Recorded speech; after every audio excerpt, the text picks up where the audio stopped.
ሰላም ጤና ይስጥልን ውድ የጋት ሚዲያ ቤተሰቦች እንደያላችሁበት ሀገር ሰዓት አቆጣጠር እንደምን አላችሁ እንደምን ቆያችሁ ለተቀዳሜ ታህሳስ 18 2018 የጋት ዕለታዊ አጫጭር መረጃዎች ከዚህ እንደሚከተለው ወደ እናንተ ይደርሳሉ። ላይክ አድርጉ፣ ሼር አድርጉ፣ ሐሳብ አስተያየታችሁን አካፍሉ፣ የጋት ሚዲያ ሜምበር ሁኑ። ጋት ሚዲያን በሱፐር ቻት በሱፐር ታንክስ ደግፉ። እየደገፋችሁ ላላችሁ እጅግ የከበረ ምስጋና ይድረሳችሁ። ይሄ ሁለተኛው ፕሮግራማችን ነው። የጋት ውሎ ከሰዓታት በፊት የተሰራውን ፕሮግራም እንድታዩት በታላቅ አክብሮት እጠይቃለሁ። የዛኛ ኮንቲኒዩሽንም አካል ስለሆነ ማለት ነው። በአንድ ጉዳይ ላይ የራሴን ምልከታ፣ ሁለት ደግሞ አጫጭር መረጃዎችን ወደ እናንተ አደርሳለሁ ማለት ነው። የመጀመሪያው እንግዲህ የብሔራዊ የተሃድሶ ኮሚሽን ወይንም ይሄ ናሽናል ሪሃቢሊቴሽን ኮሚሽን የሚባለው በትግራይ ክልል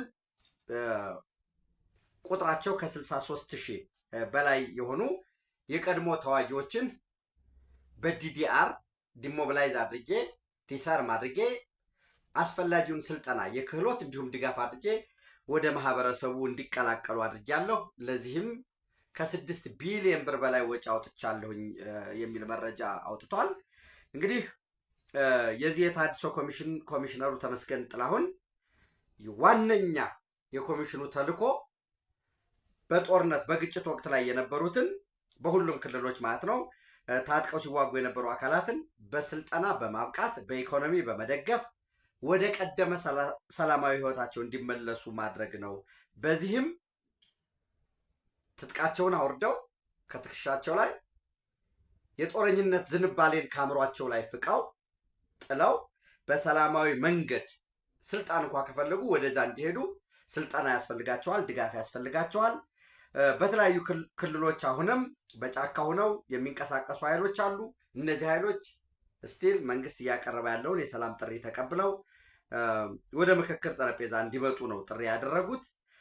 በዚህ ሂደት የመከላከያ ሰራዊት የሰው ሀብት አመራር ዋና መምሪያ ኃላፊ ሌተናል ጀነራል ሀጫሉ ሸለመ የፕሪቶሪያውን የሰላም ስምምነት ተግባራዊ ለማድረግ የኢትዮጵያ መንግስት እንዲሁም የኢትዮጵያ መከላከያ ሰራዊት ቁርጠኛ መሆኑን ገልጸዋል። በጦርነቱ በውጊያ የተሳተፉ አካላት በህጋዊ መንገድ ሊከበርላቸው የሚገቡ ጥቅማ ጥቅሞች እንዲጠበቁ እንደሚሰራ እየተሰራም እንደሆነም አስገንዝበዋል ማለት ነው። ሌሎች የቀድሞ ተዋጊዎች የሰላም አምባሳደር በመሆን ሌሎችም ወደ ሰላማዊ መንገድ እንዲያመሩ ሞዴል መሆን መቻል ይጠበቅባቸዋል። ተመርቀው ወይንም ከነዚህ ከማዕከላት የወጡት በሚል የተገለጸ ጉዳይ አለ ማለት ነው። ሌላው እንግዲህ የቀድሞው የጦር ኃይሎች ኤታማዦር ሹም ጀነራል ሳሞራ የኑስ በህጻጥ የተፈናቃዮች መጠለያ ጣቢያ እንዲሁም በአጠቃላይ በትግራይ ክልል ያሉ ተፈናቃዮች ለችግር መዳረጋቸው አሳዛኝ ነው። ሁሉም ኢትዮጵያዊ በአቅሙ ያለውን ማበርከቱ መተሳሰባችን መተጋገዛችንን የሚያሳይ የቆየውን የአንድነት መንፈሳችንን አጠናክሮ የሚቀጥል የሚበረታታ ነው የሚል አስቀምጠዋል። ነገር ግን ዘላቂው መፍትሄ ተፈናቃዮች ወደ ቀያቸው መመለስ ነው። ሊመለሱም ይገባል። እንዳይመለሱ ለፖለቲካ መያዣነት አድርጎ ተፈናቃዮችን በችጋር ውስጥ እንዲያልፉ እንዲራቡ እንዲጠሙ የሚደረገው አካሄድ በፍጹም ተገቢነትም ተቀባይነትም የለውም፣ ሊስተካከል ይገባል ብሏል። ይሄ ደጋግመን ያልነው እዚህ እናንተ ምስክሮች ናቸው። የጋት ሚዲያ ቤተሰቦች ተፈናቃዮችን በመያዣነት ይዞ የሚቀርብ ጥያቄ ትክክል አይደለም። ለምሳሌ የወልቃይት ጠገዴ ሰቲት ሁመራ ጉዳይ አለ። የትግራይ ክልል በኔ ያስተዳደር ወሰን ውስጥ የሚገባ ነው። ይሄ ዝም ብሎ ለጥጦ የግዛት አንድነት ሉዓላዊነት የሚባለውን እንቶ ያው ከህገ መንግስቱ የሚመነጭ ጉዳይ አለ። አንቀጽ 39 የሚባል የባዕዳን ተላላኪ ባንዳዎች የሰነቀሩት ጉዳይ አለ። ኦፍ ኮርስ ይሄንንም ደግሞ እኔ ስላልኩኝ እኔ ስላወገዝኩ የሆኑ ሰዎች ስላወገዙ የሆነ ሰው ስላል አይደለም፣ መነጋገር ያስፈልጋል። አንቀጽ 39ን ያህል ህገ መንግስቱ የደነጎረ ሀገር በዚህ በቀይ ባህር ቀጠና ለዛው በፍጥነት እየተለዋወጠ ባለው ኢንተረስት ላይ በዘላቂነት ለመቀጠል ፈተናዎች አሉት። ኦፍ ኮርስ አንቀጽ 39 ኖራ አልኖራ ጨፍልቀን እናኑረው ምንለው ነገር ሊኖር አይገባም። ግን ይሄ የሚከፍተው በራል ለሰነፎች ለደካሞች በሐሳብ ገበያ ላይ ሐሳብ ሽጠው የላቀ ሐሳብ አመንጭተው የመንግስትን ስልጣን ይዘው ለመንግስት ለህዝብ መስራት ለማይፈልጉ ደካሞች እንዲሁም ደግሞ ለላኪዎች የሚፈጥረው እድል አለ። ከዛ ጋር ተያይዞ መስተካከል ያለበት ጉዳይ ቢሆንም ዞሮ ከዚህ ከአንቀጽ 39 አንፃር ነው የዚህ ግዛት አንድነት ሉዓላዊነት ወዘተረፈ የሚባለው። እንደምታውቁት እኮ የኢትዮጵያ መከላከያ ሰራዊት አሁን ጋምቤላ ላይ ግጭት ተፈጥሮ ወደ ጋምቤላ ለመግባት ሉዓላዊነት ስላለው የጋምቤላ ክልል መፍቀድ አለበት። ጽንፈኛው ፋኖ የሻቢያ ወኪሉ የሻቢያ ተላላኪው የህዋት የእጅ ስራው አሁን ደግሞ በሱዳን ፖኬት ውስጥ ሻንጣ ውስጥ ነው እናያለን። በቀጣይ ያለው ርዕሱ ስለሆነ እሱ እኮ ክልሉን ኦቨርኦል እንገልፍ እያደረገ እየተቆጣጠረው ያለ የመከላከያ ሰራዊት የፌደራል የጸጥታ ኃይሎች እኮ እንዲገቡ ክልሉ መፍቀድ ነበረበት። ለዛ ነው ዶክተር ይልቃል ፈርሞ በደብዳቤ የጠየቀው። ሰው እነዚህ መስተካከል አለባቸው። አዎ መፈታት ያለባቸው ጉዳዮች ይኖራሉ።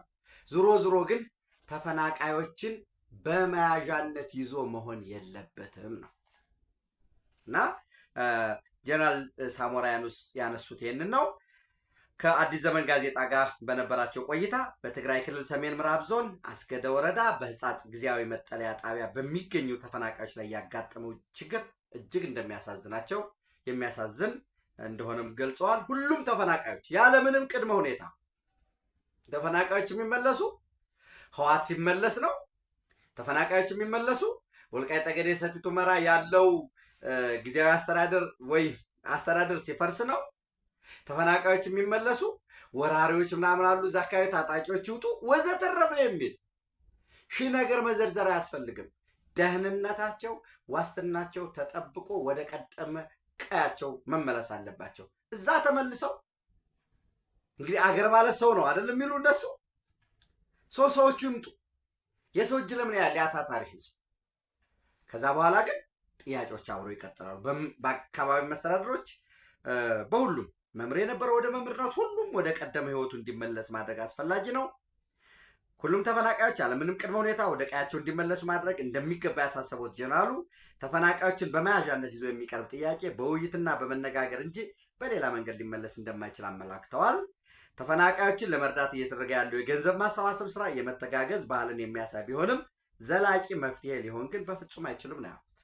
በተመሳሳይ ዘላቂው መፍትሄ ተፈናቃዮችን ወደ ቀያቸው ተመልሰው ራሳቸውን እንዲችሉና ከራሳቸው አልፎ ለሀገራቸው ለህዝባቸው ለመንግስታቸው የልማት አቅም ሆነው የኢትዮጵያን እድገትና ብልጽግና ለማረጋገጥ የሚደረገውን እልህ አስጨራሽ ትግል እልህ አስጨራሽ ርብርብ እንዲሳተፉ የዛ አካል እንዲሆኑ ማድረግ እንጂ እርዳታ ከእያንዳንዱ ያቅሙ የፈቀደውን ይሄ ማድረግ አለብን።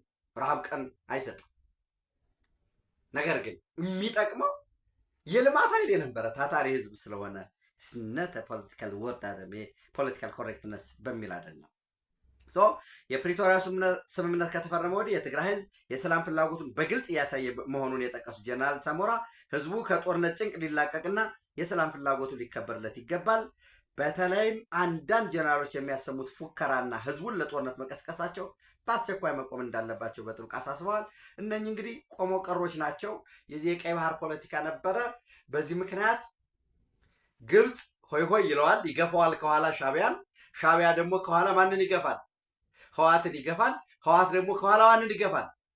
ፋኖን ይገፋል። ይህንን አድርገን የተደራጀ የህዝባዊ ተቃውሞ ሲቪል ዲስኦቢዲየንስ በትጥቅ የታገዘ ድጋፍ አንዳንድ ቦታ ላይ ደግሞ የሽብር ተግባራትን ኢኮኖሚክ ሳቦታጅን በመፍጠር የኑሮ ውድነት በመፍጠር ውስጥ መዋቅር ውስጥ ባሉ ጥገኞቻችን አማካኝነት ሳቦታጅ እየፈጠር ዜጎች በአገልግሎት እንዲማረሩ አድርገን የሃይማኖት ግጭት ፈጥረን የብሔር የዘር ግጭት ፈጥረን እንዲህ አድርገን ኢትዮጵያን እናተራምሳለን።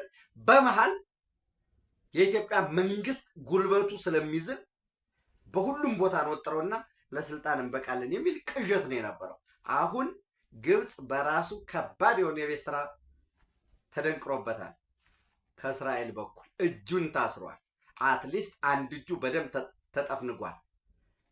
አንድ እጁን ታስሮ በአንድ እጁ የት ድረስ ሊሄድ ይችላል የሚለው የሚታይ ነው ማለት ነው። ሁለተኛ ሱዳን የዚህ አሊያንስ አካል አይሆንም። አሁን አትሊስት አሁን በተዘዋዋሪ ኢትዮጵያን ሊወጋ ኢትዮጵያን ሊያጠቃ ይችላል። ላውንቺንግ ፓድ ሆኖ አይቶ እንዳላየ ሰምቶ እንዳልሰማ የትጥቅ መተላለፊያ የሆነ ኮሪደር በመክፈት ያንን ሊተባበር ይችላል። በቀጥታ ግን ኢትዮጵያን ሊወጋ አይችልም። ሁለተኛው ርዕሳችን ሱዳን ኢትዮጵያን ልትወጋ ብለን ያስቀመጥነው ከአጫጭር መረጃዎች ቀጥሎ ይሄ ነው ማለት ነው። ሰው ምን ይላል እንግዲህ አይታችሁታል ብዬ ተስፋ አደርጋለሁኝ። በደንብ ተጨማሪ መረጃዎችን ምናምን ለማሰባሰብ በሚል ነው ያቆየሁት። ብዙ ቫሪያብሎች ስለነበሩ ነው እና አፍሪካን ኢንተለጀንስ ከ3 ቀን በፊት በ24 2025 በግሪጎሪያን ካሌንደር ፖርት ሱዳን ኮንቬይስ ዋርኒንግ አሚድ ሩመርስ ኦፍ አን አሬስት ሚሊተሪ ቤዝ ኢን ኢትዮጵያ ይላል እና ኢትዮጵያ ውስጥ ሩመር አለ፣ አሉባልታዎች አሉ። ታላቁ የኢትዮጵያ ህዳሴ ግድብ አቅራቢያ መንጂ የሚባለው ወረዳ አንዳንዶቹ ሸርቆል ይላሉ።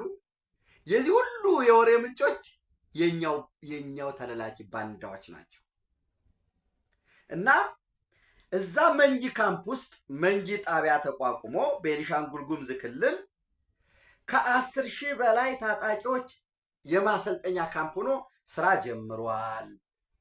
ከዛ ባለፈ ኢትዮጵያ የጦር መሳሪያ መተላለፊያ ሆና እያገለገለች ነው።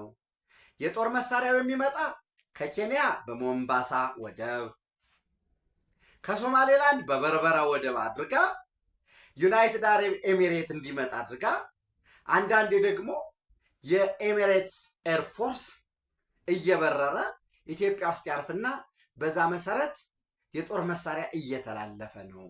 ይህንን እንዲሆን የኢትዮጵያ መንግስት ፈቅዷል። ሰፕላይ ላይን ኦፍ ኮምባት ቬሂክልስ የውጊያ ተሽከርካሪዎች፣ አርቲለሪ ሲስተም የመድፍም የታንክም የተተኳሽ ስርዓቶች ምንድነው እና ጃሚንግ ዲቫይስስ የመጥለፊያ ምንድነው ጃም ማረክ ድሮኖችንም ጸረ ድሮን ምናምን የጃሚንግ ሲስተሞችን እየተረዱ ነው ይልና እንዲተላለፍ እያደረገች ነው ይላል። ዘን እዛው ጋዜጣው ላይ ምን ይላል? ኖ ኤቪደንስ ኢንክሉዲንግ ሳተላይት ኢሜጀር። ነገር ግን ይህንን ለማረጋገጥ በሳተላይት ግብጾች አሜሪካኖች የሚፈልግ ሀገር ካፓቢሊቲው ገንዘቡ ያለውና ለሳተላይት መክፈል የቻለው ወይንም የሳተላይት ቴክኖሎጂ ያለው እያንዳንዷን ጉዳይ በምትፈልግበት መንጂ ከተባለ መንጂ፣ ቤኒሻንጉል ጉሙዝ ከተባለ ቤኒሻንጉል ጉሙዝ እያሰፋ እያጠበብክ እያንዳንዷን የዕለት እንቅስቃሴ መቆጣጠር ይቻላል። ለምሳሌ ታስታውሱ ከነበረ የህዳሴ ግድብ ምረቅ አካባቢ የጉባ ኤርፖርት አለ እዛው በ60 ምናምን አካባቢ ኪሎ ሜትር ርቀት ላይ ለዛ መሬት ይጠረግ ነበር። ጠረጋ ደን ይመነጠራል፣ አፈር ይለብሳል ምናምን ተሽከርካሪ። ያኔ የሆነ ነገር አለ፣ ደን እየተመነጠረ ነው፣ ከባድ ማሽነሪዎች ሲንቀሳቀሱ እናያለን በሳተላይት አሉ እና ዘዌር ፓኒክ በጣም ፍርሃት አደረባቸው። ለምን? መስኖ ልትጀምር ነው። ልክ እሱ እየተባለ የኢትዮጵያ መንግስት ቢሾፍቱ ላይ በነበረ የውሃና ኢነርጂ ሚኒስቴር ባስጠናው ጥናት እስከ 25,000 ሄክታር ድረስ ዘመናዊ የአግሮ ኢንዱስትሪ ይኖራል። በሂደት እያደገ የሚሄድ 3 ሚሊዮን ዜጎችን የሚይዝ እጅግ ዘመናዊ ከተማ እንደ ሐዋሳ ሐይቅ ዳር ያለ የንጋት ሐይቅን ፕላስ ደግሞ ህዳሴ ግድቡ ጋር ያለውን ደግሞ እንደ መዝናኛ ሆኖ የሚያገለግል ጉብኝትም ዘመናዊ ጋላሪ የሚኖረው ሎጅ የሚኖረው 70+ ደሴቶች አሉት። ዘመናዊ የሆነ ኤርፖርት፣ የአግሮ ኢንዱስትሪ እዛው አካባቢ ኮምፕሊኬትድ የሆነ ካናል ሲስተም የሚዘረጋለት ከመጀመሪያው ቀስ ብሎ 30,000 10,000 20,000 30,000 እያለ እያደገ የሚሄድ አካባቢው ላይ ማይኒንግ አለ፣ የማይኒንግ ኢንዱስትሪ። እሱን ሁሉ አቀናጅቶ የኢትዮጵያን ኢኮኖሚ በሂደት ከመሰረቱ የሚቀይር ስራዎች ይሰራል የሚል ጥናት መጣ። ይሄ የአፍሪካን ኢንተለጀንስ መቀመጫውን ፈረንሳይ ያደረገ ነው አስቀድሜ እንዳልኳችሁ ምንድነው የሚለው ምንም አስተማማኝ የሆነ ወይንም ትክክለኛ የሆነ ነገር እስካሁን በሳተላይት የተደገፈ መረጃ ማግኘት አልተቻለም ይላል። No evidence including satellite imagery ይህንን ብሎ ያስቀምጣል። ከዛ እዚህ ውስጥ ምን ያስቀምጣል? የኢትዮጵያ መንግስት ራፒድ ሰፖርት ፎርሱ ሄሜቲ ወይም ደጋሎ ከቤንሻንጉል ጉሙዝ ብሔሮች ውስጥ ማርጂናላይዝ የሆነ ይላል። በነገራችን ላይ ክልል ውስጥ እኮ አሁን ለምሳሌ በርታ ነው የሚያስተዳድረው። ምንድነው ማርጂናላይዝ ማለት? እና ማርጂናላይዝ የሆነውን ሂስቶሪካሊ ማርጂናላይዝድ በርታ ኤንድ ቤጃስ አርኤስኤፍ እንዲመለምልና እንዲያሰለጥን የሱ ተዋጅ እንዲሆኑ እያደረገ ነው። በርታዎች እንግዲህ ጎረቤት ናቸው እና ኤስፒኤልኤም ነርዝ ከሚባለው ጋር ግንኙነት አላቸው። ያው ተመሳሳይ ህዝብ ስለሚጋሩ እዛ ሱዳን ውስጥ ያለው በርታ ሲወጋህ ወይ ዋቴቨር የፖለቲካል ኢንተረስታቸውን ሲያንጸባርቁ ኢትዮጵያ ውስጥ ናቸው ያሉት ናቸው ይወጉኝ የሚለው ይሄ ወል ጠላትህ ባገኘው አጋጣሚ ሁሉ ሊያጣጥልህ ወይንም ተዋጊውን ህዝብ ሊያሰባስብብህ ይችላል። እውነታው ግን እሱ አይደለም። ምንድነው የሚለው military sources questioned about the military camp in Benishangul Gumuz mention attempts to recruit fighters from historically marginalized Berta and Beja communities present in eastern Sudan and close to Ethiopian border to reinforce the RSF troop. እና ከዛ ድንበር ከዛኛው በርታዎችና ቤጃዎች በዛ ሱዳን ውስጥ ሆነው ማርጂናላይዝ ይሆናሉ።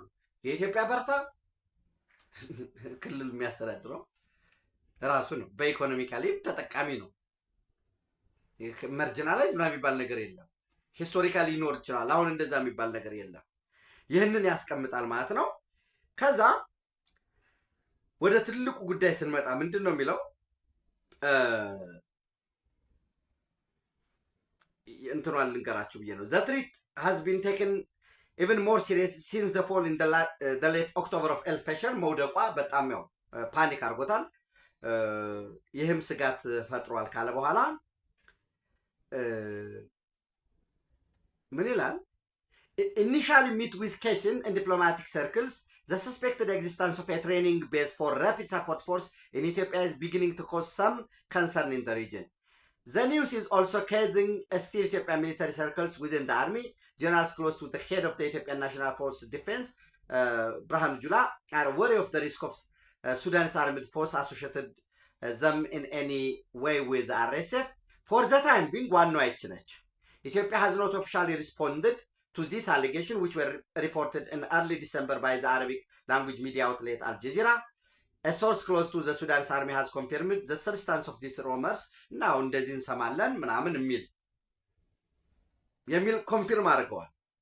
ነገር ግን በእርግጠኝነት በዛ ቦታ ላይ የሚባለው በሳተላይትም ይሁን በሌላም ማረጋገጫ አልተገኘለትም። ምንስ ሊሆን ይችላል? ምንድነው የሚለው? የት the risk of an attack on the GERD remains minimal. ገርድ ላይ ጥቃት መፈጸም ሚኒማል ነው። ያው የምታውቁት ነው። ያዘው ውሃ ነው። ደግሞ ገርድ ላይ ጥቃት ቢፈጸም የሚመጣው ኮንሲኩዌንስ ደግሞ ያውቁታል። የኢትዮጵያን አቅም ከወዳጆች ከኢትዮጵያውያን በላይ ጠላቶች ያውቁታል በደንብ። Yet the risk of an attack on the GERD remains minimal and no evidence, particularly satellite imagery, has confirmed the presence of such a base on Ethiopian territory at this stage. Areas near the road have been cleared in places, fueling the rumors of a military camp. So, cleared ይሆናል። የኩምሩክ ወርቅ ማውጫ አካባቢ አለ። ሁለት ዘመናዊ ሀይቆች ያሉበት ወርቅ ማጣሪያ ኤርፖርቱ አለ። ክሊር ይሆናል። በአካባቢው በስሞል ስኬል ሆልዲንግ የሆነ መስኖም ያለሟል። ነገር ግን የሱዳን ዓላማ የነበረው ከአልሲሲ በተሰጠው ተልኮ ሱዳን ሊዋጋ አይችልም የለውም። የሱዳን መንግስት አርኤስኤፍ እንኳን ባልተረጋገጠ ሁኔታ እባካችሁ እንኳን ባልተረጋገጠ ሁኔታ አርኤስኤፍ ደለጎ ላይ ቋራ ማሰልጠኛ ከፍቶ ሲያሰለጥን ቢያዩ የሱዳን ፎርስ ኢትዮጵያን ሊወጋ የሚያስችል አቅም ፍጹም የለው። የሱዳን ፎርስ ኢትዮጵያን ቢወጋ ዴፊኒትሊ ፖርት ሱዳን አንድ ቀን ውሎ ማደር አይችልም። አልቡርሃን የተፈለገው ምንድነው? እንዳልኳችሁ አስቀድሞ ኢሳያስ አፈወርቂ የት ሄደ? ካይሮ ሄደ። ግብጽ ከካይሮ ተመልሶ መጣ። ወደ የት ሄደ? ወደ 900 ምናምን ሚል 1000 ኪሎ ሜትር ድራይቭ እያደረገ እየነዳ ፖርት ሱዳን ሄደ። ከአልቡርሃን ጋር ተገናኘ። በነገራችን ላይ አልቡርሃን በትናንትናው ዕለት ቱርክ ነበረ፣ ተነጋግረዋል። ምንድነው የተነጋገሩት? ምንም ሊሆን አይችልም።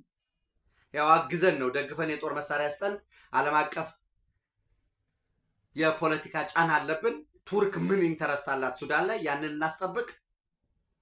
ከአሜሪካ ጋር በኩልም ተደራደሩልኝና በተለይ ሱዳን ሁለት እንዳትሆን እድል ስጡኝ ነው። ትብብር አድርግልኝ ነው። ሚሊተሪ ድጋፍ ስጠኝ ነው። ከዛ ውጭ ባለው ቱርክ ራሱ ከእስራኤል ጋር ሊፋለም የሚያስችል አቅም የለው። ለምን?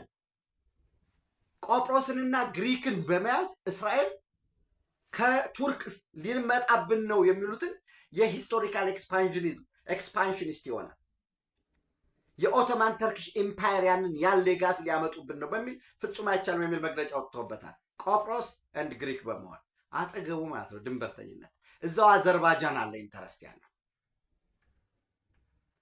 ሱዳን ተለላኪዎችን በመጠቀም ልክ ህወሓት መግለጫ ሲያወጣ ምን ሲል የነበረው በጣም ሲያፈላ የነበረው ማን ሄደ? እንደገና ኢሳያስ አፈወርቂ ወደ ሳውዲ አረቢያ ሄደ፣ ጅዳ ሄደ። ልኡክ ልኳል ኢራን። ምክንያቱም ኢራን አልቡርሃንን ስለምትደግፍ የየመን ሀውቲዎችን ሚሊሻዎች ሪክሪት ተደርገው እንዲዋጉ ከአልቡርሃን ጎን ኢሳያስ አፈወርቂ የሰራ ነው። ከፍተኛ ቁጥር ያለው የቤጃዎችን የከሰላ ከላይ ያንን ቁጥር በከፍተኛ ደረጃ አሰልጥኖ በተለይ ከሰላ ኮሪደርን ይዞ ሚሊሻ አደራጅቷል። ያንን በመጠቀም አርሚ 7 የሱዳኑን ሁመራ ባሻገር ያለውን ሸረሪና ያለውን እነ ዘመነ ካሴ ይሄ አፋጎ የሚባለው የአማራ ፋኖ በጎጃም ወይንም ይሄ አማራ ፋኖ ብሔራዊ ኃይል ቴዎድሮስ የሚባለው አመራሩ ያለው ሱዳን ነው ያለው፣ ሸረሪና ነው ያለው። በነገራችን ላይ የተወሰኑ አመራሮች ስም መጥቀስ ይችላሉ፣ አስፈላጊ ስላልሆነ የተወሰኑ አመራሮች ከሱዳን ጄኔራሎች ጋር ሆነው ወዲያ ወዲህ ሲሉ ነው የሚውሉ፣ አስተርጓሚ ሆነው በቃ ችግር የለውም እናንተ የተወሰነ ደግፋችሁን በጃዊ በኩል ጥቃት መሰንዘር ከቻል ይህንን አደራጅተን በፍጥነት 4 ኪሎ ያለው መንግስት መጣል እንችላለን። እሱን ስንጥል የአባይ ግድብን በተመለከተ የህዳሴ ግድብን የውሃ አጠቃቀም በተመለከተ ሁላችንንም በሚያስማማ መልኩ እንፈርማለን ይያው ማለት ከማል የት ትሄጃለሽ ሲሏት መተማ አለቻሉ፣ ትደርሻለሽ ሲሏት ልብማ። አንተ ፈርመ ስልጣን አገኛለሁ ምናምን ብለህ እዛ ቁጭ ብለህ ዛፍ ጥላ ውስጥ ስትቃሽ ሌላው ይሄንን ሂሳብ አይሰራም። የስልጣን ጉዳይ ከሆነ ባንዳነትን ከፍ አድርገው በአደባባይ ህወሓት አፈናቀለን ሲሉ የኖሩ ሰዎች ትናንት የአማራ ፋኖ ብሔራዊ ኃይል ሊቀመንበር ሆኖ ዘመነ ካሴ ተመርጧል። ይህንን ያደረገው በሻቢያ ግፊት ነው።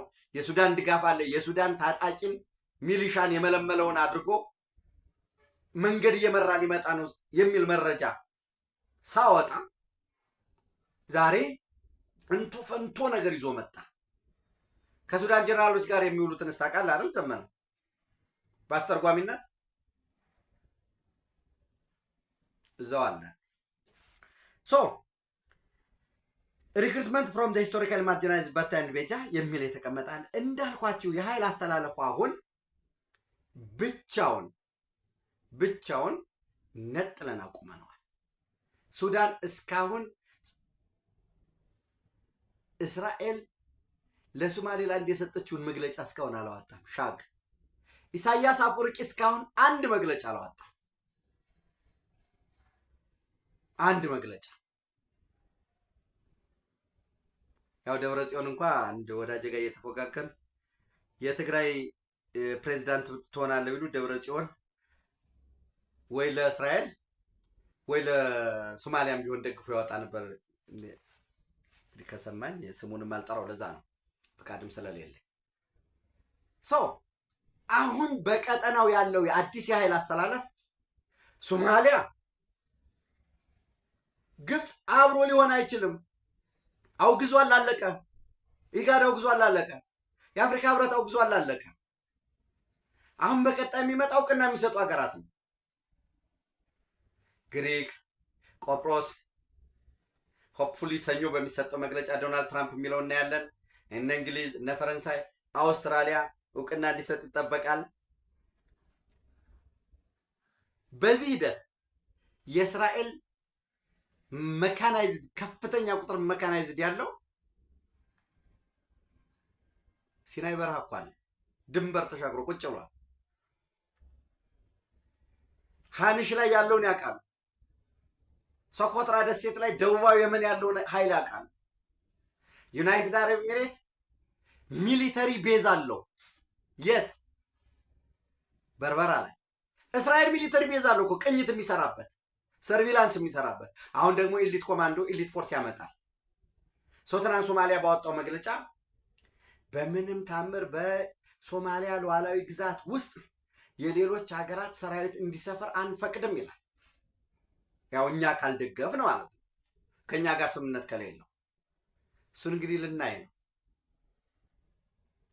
ኢራን በቀጥታ ለሶማሌላንድ የተሰጠውን እውቅና ሊቃወም አይችልም። በቀጥታ ኢራን ተቃውማለች ሊል አይችልም። ድጋፍም ሊሰጥ አይችልም። አሁን የየመን ሀውቲ አለ። የየመን ሀውቲዎች ደግሞ የመጀመሪያ ነገር እየተገፉ ደቡባዊ የመን ዩኤኢ ፓክድ በሆነው ኤስቲሲ ቁጥጥር ውስጥ ነው ያለው። ሊገፋ ይችላል። ሰሜኑን ህጋዊውን ሳውዲ አረቢያ ነው እየደገፈ ያለው። ምንም ሬጂስት አላረገም። ይሄ ባለበት ሁኔታ አዲሱ የኃይል አሰላለፍ ተደራጅቶ ከቦ ኢትዮጵያን አስጨንቃለሁ፣ ኢትዮጵያን ወጋለሁ ወዘተረፈ ይል የነበረውን ኃይል ብትንትኑ እንዲወጣ አድርጎታል። በኢኮኖሚ አሰላለፍ ዩናይትድ አረብ ኤሚሬት፣ ኢትዮጵያ፣ እስራኤል፣ የኢሮፒያን ዩኒየን፣ አሜሪካ በአንድ ጎን እንዲቆሙ አድርጎታል። አሜሪካ እውቅና ይሰጣል። ጀስት ዲፎልት ነው። ደቡብ ሱዳን፣ ኬንያ፣ ኡጋንዳ ዲፎልት እውቅና ይሰጣሉ። ኢቭን ደቡብ አፍሪካ እውቅና ይሰጣል። ከእስራኤል ጋር በጣም ቁርቁስ ውስጥ ነው ያለው። ግን የበለጠ ማጋል አይፈልግም ደቡብ አፍሪካ። አብርሃም አኮርድ የሚላለዋ ሶማሌላንድ እውቅና ልትሰጥ ነው። በዚህ ሂደት የኢትዮጵያ የኃይል አሰላለፍ የሚሆን ምንድነው? እኛ ጠንካራ ሀገር ነው የምንፈልገው። ምንም ይሄ የፖለቲካል ኮሬክትነስ ጉዳይ አይደለም። የተከፋፈለ አንድ የሆነ ጠንካራ የሪጂናል ፖለቲካል ኢኮኖሚ የኢኮኖሚ ውህደት በሂደት ደግሞ የፖለቲካ ውህደት ማምጣት ከዛም ያለፈ ፓን አፍሪካኒዝም ነው የምንመኘው። ኢትዮጵያን ግን በጠላትነት ስሜት ከበው እናስጨንቃለን። ጅቡቲ ወደብ ላይ ዶራሌ ጋር እንደዚህ አድርገን መውጫ መግቢያውን ልናይ ነው። በሱዳን በኩል ይሄንን አደራጅተን ከዚህ በፊት ኤግል ሚሊተሪ የሚለው የንስር ምናምን ናይል ኤግል እያሉ ይለማመዱ የነበሩበት እየተለወጠ ባለው ፖለቲካል ዳይናሚዝም ውስጥ ኢትዮጵያ በግልጽ የሚሰራውን በግልጽ በድብቅ የሚሰራውን በድብቅ እየሰራን በቀጠናው ውስጥ ተጽዕኖ ፈጣሪ ተገዳዳሪ ማንም በአደባባይ ታጣቂዎችን ረድተን ኢትዮጵያን እናፈርሳለን እንወጋለን የሚልበትን እድል ዜሮ ለማድረግ እንሰራለን። በዚህ ረገድ ሱዳን ኢትዮጵያን በቀጥታ ልትወጋ አትችልም። እንዳልኳችሁ ፖለቲካ 0 እና 1 የለው። አንድ በፍጹም ልትወጋ እንችላለች። ዜሮ በፍጹም ልትወጋን አትችልም የሚባል ነገር የለውም። ይልቁኑ እንዳልኳቸው ሻቢያ የመለመላቸውን ሻቢያ ያደራጀውን ፋኖ በተለይ አማራ ክልል እጁን በረጅም አስገብቷል። መዋቅር ይዟል። ጽንፈኛውን ፋኖ ይረዳል። ሆሪዞንታል ኢንስቲትዩሽኖችን ጠልፏል።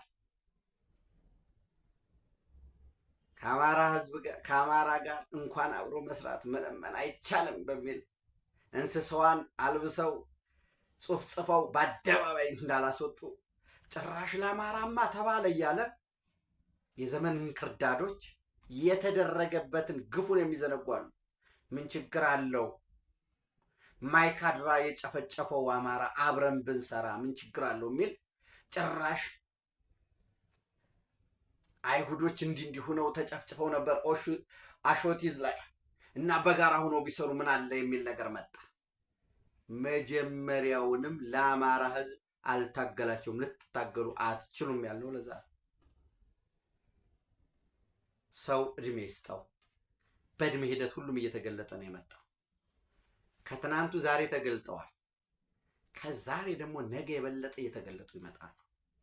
ማን ነው አደረጃጀቱ? ምንድነው ፍላጎቱ? የሚል ወልቃይትን አሳልፎ ለመስጠት የሚታገል የበየምድር ተወላጅ ወልቃይትን አሳልፈን ሰጠን ወደ 4 ኪሎ እንሄዳለን የሚል ተለላኪ ራያኛ ምን አገባን አላማጣ ቆቦ ምንድነው እኛ የሚመለከተን ነገር የለም የሚል ተለላኪ 4 ኪሎ ሊገባ ማለት የኢትዮጵያ ስልጣን በጠመንጃ ይዘህ በቃ እያቆራረጥክ መጣ በዚህ ትእዛዝ ሊሰጥ።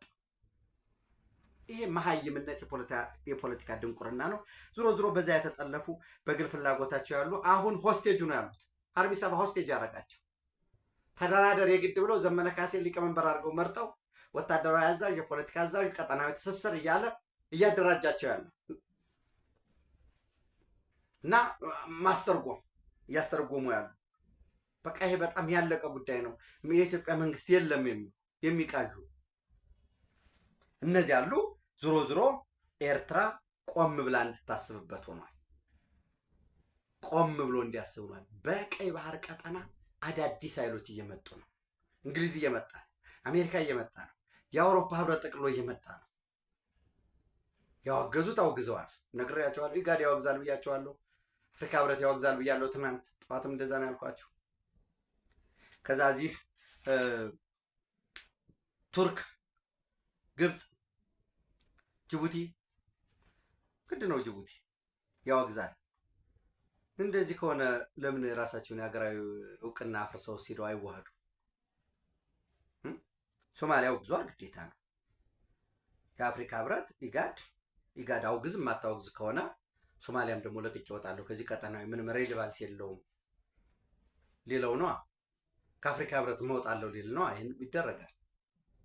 ሌሎች ግን ቀጣይነት ያለው እውቅና የሚሰጡ ይመጣል። የእስራኤል ጋር አብረው የሚሰሩ ሀገራት ለሶማሊላንድ እውቅና እንዲሰጡ ይገደዳሉ። በለሆሳስ ያልፋሉ። ዙሮ ግን አንዴ ፓንዶራ ቦክሱ ተከፍቷል። በዚህ በተከፈተው ሂደት እንዳልኳችሁ ኢትዮጵያ የመሃል መንገድን ይዛ ትቀጥላለች። ጥቅምና ጉዳቱን እናሰላለን፣ እንበተናለን።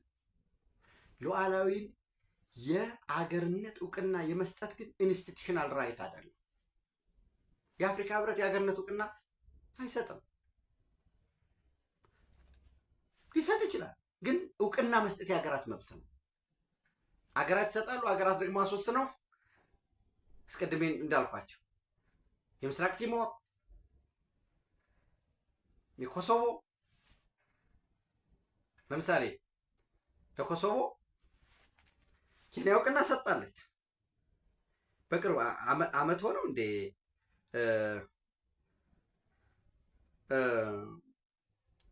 አመት አልሆነው በቅርቡ ነው እንትን ያለችው ማርች ላይ ከአንድ 5-6 ወር በፊት ለኮሶቮ እውቅና ሰጣለች። አሜሪካ እውቅና ሰጠው፣ የዩኤን እውቅና ሰጠው፣ ኬንያ እውቅና ሰጠው። እስካሁን ኬንያ አልተቃወሙ።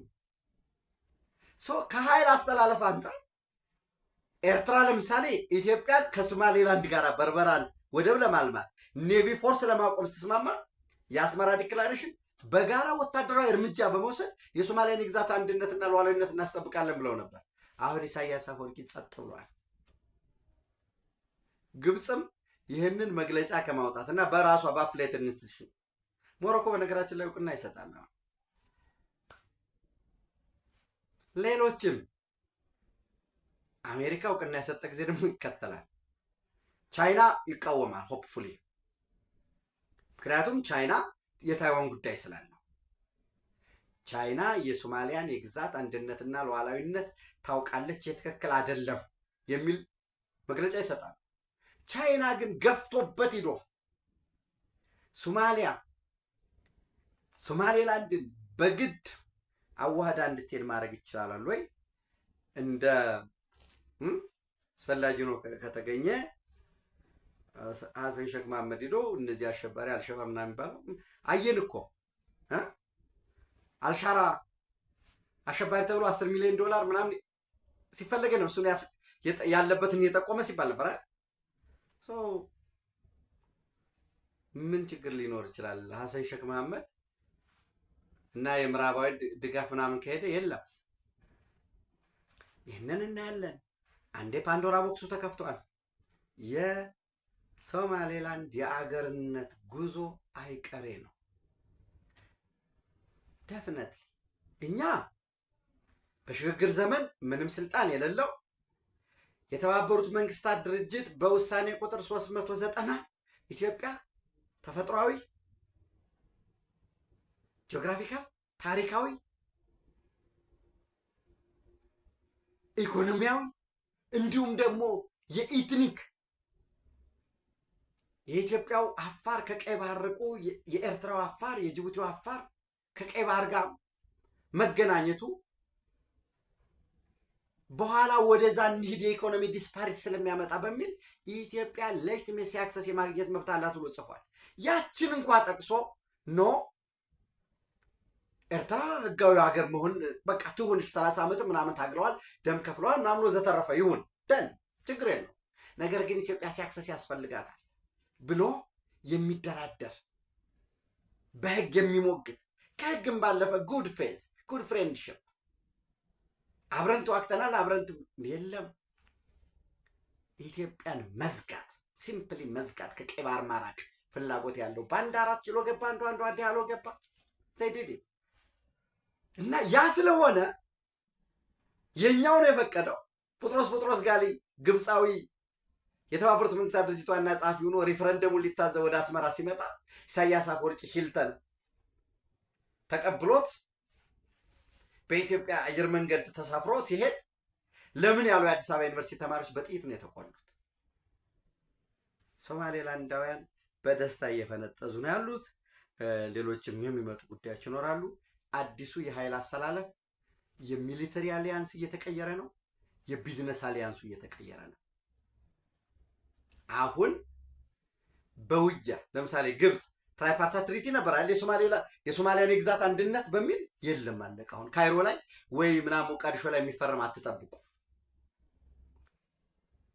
የኢትዮጵያ የቀይ ባህር ጥያቄ የጊዜ ጉዳይ ነው፣ ይመለሳል። የሚጠቅመው ደም ሳይፈስ ንብረት ሳይወድም በድርድር የኤርትራም ሉዓላዊነት አደጋ ውስጥ ሳይገባ በድርድር በሰጥቶ መቀበል ላንድ ስዋምፕ የመሬት መቃየር ሊሆን ይችላል፣ ግዥ ሊሆን ይችላል፣ በጋራ ኢንቨስት ማድረግ ሊሆን ይችላል። ኢትዮጵያ የአሰብ ወደቧን እንዲሁም የባህር ኃይሏን የምታቆምበት በራሷ አስተዳደራዊ ወሰን ውስጥ ያለ የግዛት አንድነት ሉዓላዊነቱ የተጠበቀ ኢትዮጵያ የቀይ ባህር ጠረፍ ተጋሪ ሀገር እንድትሆን መወሰን መድፈር ይጠይቃል።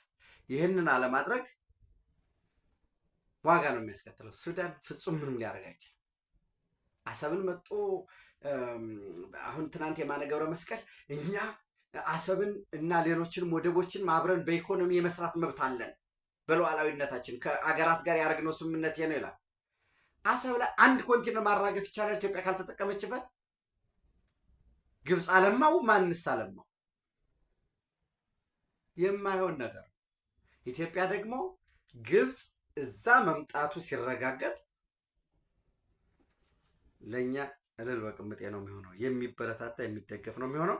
ኢትዮጵያ በክብር ለዘላለም ትኖር። ሌሎች ተጨማሪዎች ወቅታዊ የፖለቲካ፣ የኢኮኖሚ፣ የማህበራዊ ሁኔታ ተጨማሪ ትንተናዎችን እያካተት ወደ እናንተ የተጣራ መረጃ ማቅረባችንን እንቀጥላለን። ቴንኪው